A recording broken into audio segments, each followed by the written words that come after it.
Hey guys, જય શ્રી કૃષ્ણ. કેમ છો બધા મજામાં જ હશો. હું આવી ગઈ છું આજે એક નવા બ્લોગની સાથે. તો ચલો આપણે બ્લોગની શરૂઆત કરીએ. અત્યારે વાગી ગયા છે 11:15.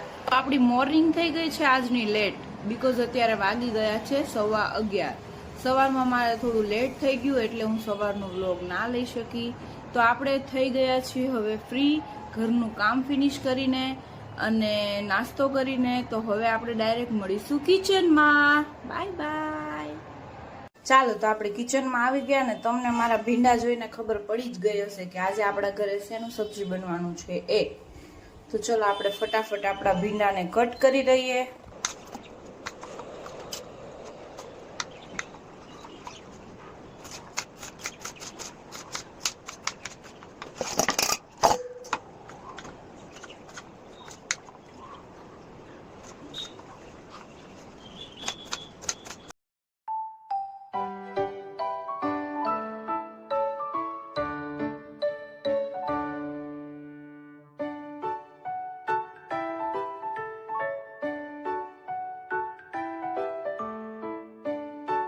ચલો, આપણા ભીંડા કપાઈને રેડી થઈ ગયા છે અને હવે આપણે મૂકવાના છે દાળ ભાત. તો મેં દાળ પર ધોઈ લીધી છે અને રાઈસ. તો રાઈસની જગ્યા પર અમે લોકો કોદરીનો યુઝ કરીએ છીએ કારણ કે અમે લોકો રાઈસ નથી ખાતા. કોદરી ખાવામાં બહુ હેલ્ધી હોય છે અને કોદરી કાઠિયાવાડીમાં તો આને કોદરી કહે છે, પણ હવે બીજા કોઈ ઓલામાં શું કે એ મને નથી ખબર, પણ આ ખાવામાં બહુ હેલ્ધી હોય છે એટલે અમે લોકો ભાતની જગ્યા ઉપર કોદરીનો યુઝ કરીએ છીએ. તો ચલો આપણે ફટાફટ કુકર મૂકી દઈએ. હું બંને સાથે જ મૂકીશ એટલે આપણે ગેસની પણ બચત થાય અને આપણું કામ ફટાફટ થઈ જાય. તો આપણે આ રીતે મૂકી દઈશું આપણું કુકર. ચાલો, તો આપણે આપણા ભીંડાના શાક માટે તેલ, જીરું ને લસણ નાખી દીધું છે. હવે એમાં શિંગદાણાનો ભૂકો નાખી દઈશું આપણે.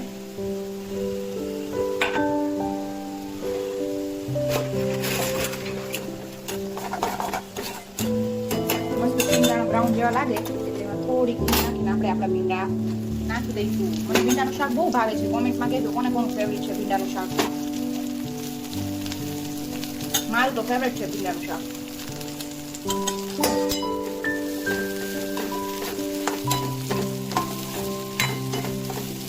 ચાલો, તો હવે આપણે એને આવી રીતને થોડી વાર ચડવા દઈએ અને એની ચીકાશ દૂર થઈ જાય પછી આપણે એમાં હળદર મીઠું નાખીશું અને થોડી ચટણી નાખી દઈશું. ચલો, આપણો દાળનો મસાલો રેડી છે. તો દાળમાં મેં બોઇલ કરી લીધી છે અને એમાં નાખી દીધું છે મરચી, ટામેટું, લીમડો, આદુ અને હળદર. અને એમાં મેઇન વસ્તુ છે આપણી ગુજરાતી દાળ માટે ગોળ. તો ગોળ વગર તો આપણી દાળ અધૂરી જ છે. તમે જે લોકો ગુજરાતી હશો એ લોકોને ખબર જ હશે કે ગોળ વગર આપણી દાળ અધૂરી છે. તો ચલો હવે આપણે દાળને મૂકી દઈએ ઉકળવા. તમે જોઈ શકો છો કે આપણા દાળનો તડકો મસ્ત થઈ ગયો છે અને દાળ થઈ ગઈ છે આપણી રેડી. હવે આપણે કરીશું રોટલીની તૈયારી. તો ચલો ફટાફટ રોટલી બનાવી નાખીએ. બધી રસોઈ થઈ ગઈ છે અને હવે બાકી છે રોટલી. તો ચલો ફટાફટ રોટલી બનાવી લઈએ.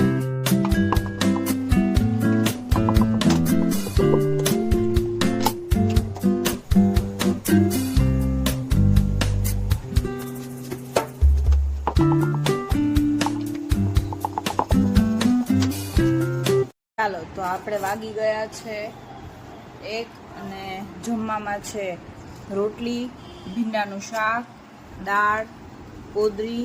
રાઈસની જગ્યાએ આપણે મેં કીધું એમ કોદરી યુઝ કરીએ છીએ અને અડદનો પાપડ છે, ડુંગળી છે અને શિયાળો છે તો લીલી હળદર તો સાથે હોવાની જ, અને છે ઠંડી ઠંડી છાશ. ચલો આવી જાઓ બધા જમવા. ચાલો, હવે આપણે બધું કામ કરીને ફ્રી થઈ ગયા છીએ અને વાગી ગયા છે બપોરના 3. તો હવે આપણે કરીશું થોડોક આરામ. તો ચલો મળીએ આપણે પાછા બપોરે ઉઠીને. બાય. ઘડિયાળમાં વાગી ગયા છે 5 અને મસ્ત ઇવનિંગ થઈ ગઈ છે. થોડી ભૂખ લાગી ગઈ છે તો આપણે થોડું ખાઈ લઈએ. મેં વિચાર કર્યો કે હું થોડું સીતાફળ ખાઈ લઉં. તો ચલો આપણે સીતાફળ ખાઈ લઈએ.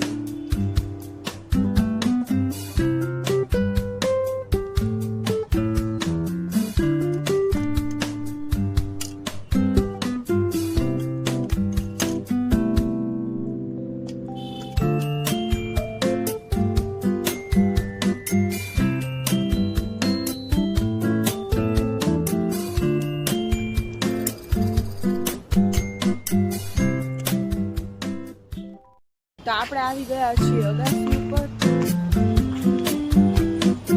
થોડુંક વોકિંગ કરવા માટે. તો ચલો વોકિંગ કરી લઈએ.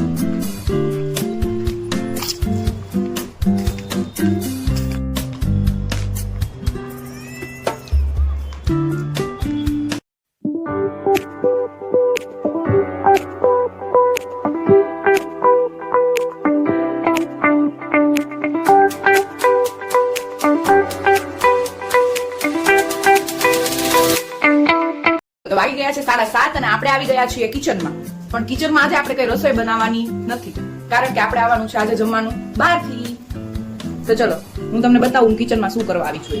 ચલો તો આપણે તેલ મૂકી દીધું છે અને આ છે આપણી ચોળાફળી જે આપણે દિવાળીએ મંગાવી હતી, પણ આપણે યુઝ નથી કરી. તો આજે મને એવું થયું કે હું ફ્રી છું, તો ચલો આપણે ફટાફટ બનાવી દઈએ.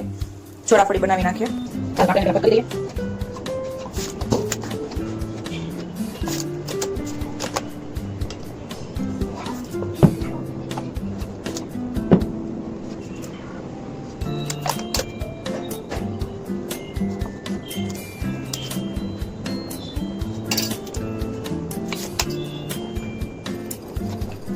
ગયા છે રાતના 11:45.